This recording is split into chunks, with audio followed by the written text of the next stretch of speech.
I'm up here tonight because I want to overcome my awkwardness, and I did a little survey before I came up here, and it was a survey about euphemisms for masturbation, because I am very, very awkward about sex, because we had a talk like girlfriends do, and my best friend said, well, what do you do during sex? And I was like, what do I do? And then I started watching myself, sort of, when I did have sex, and that was awkward. It was the worst. It was worse than any red tube YouPorn video you've ever seen. And then it turns out that the young man who is my bed buddy, because I don't use bad language, he's my bed buddy, and he's awkward too. So he watches himself when we're having sex. So I'm watching myself. We're basically 4 people in the room at that moment, which means that I can say I've had group sex, though I haven't actually.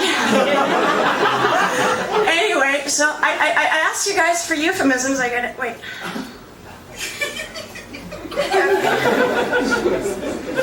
Okay. So we got the standards. We got waxing the weasel, choking the chicken. I think you all know that one. Taking care of myself, which I think L'Oreal should adapt for its new campaign, and then getting creative, which I think is nice, because I've stated this before, and this came from a guy, because guys tend to be creative as well. I've noticed that some name they're the machine, if you want, and one young, not my bed buddy, somebody else. He was a musician he wanted to be a musician, but he wasn't.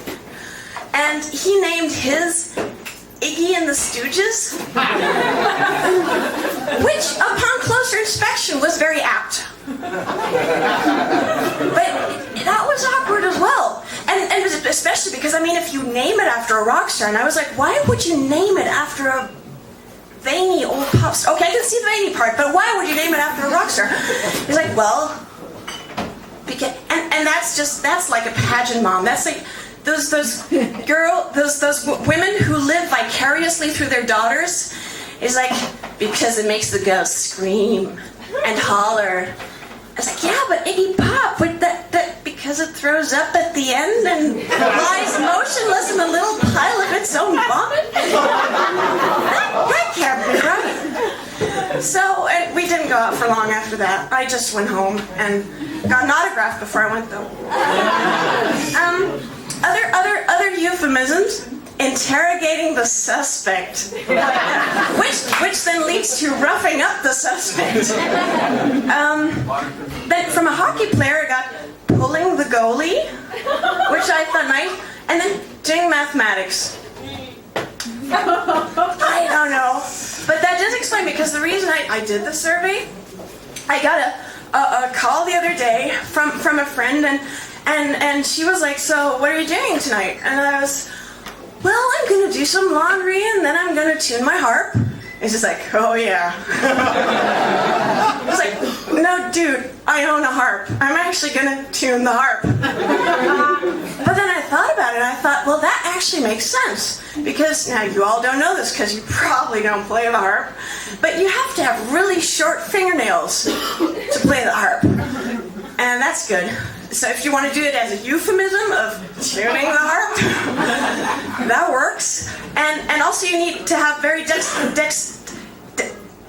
fine motor skills. And with the fingernails, and this, chance, pay attention. If you're watching lesbian porn and they have this long fingernails, they're not really lesbians. You know what you call? You know what you call lesbians with really long fingernails? Single.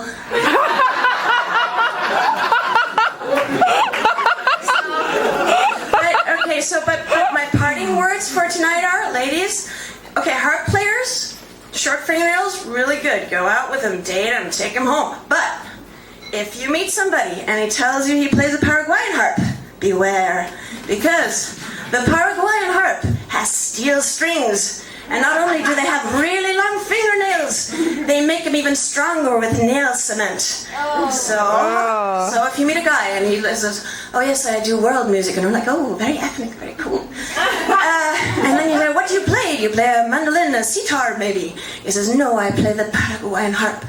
Run as fast as you can. And with these words, I will send you home. Thank you very much.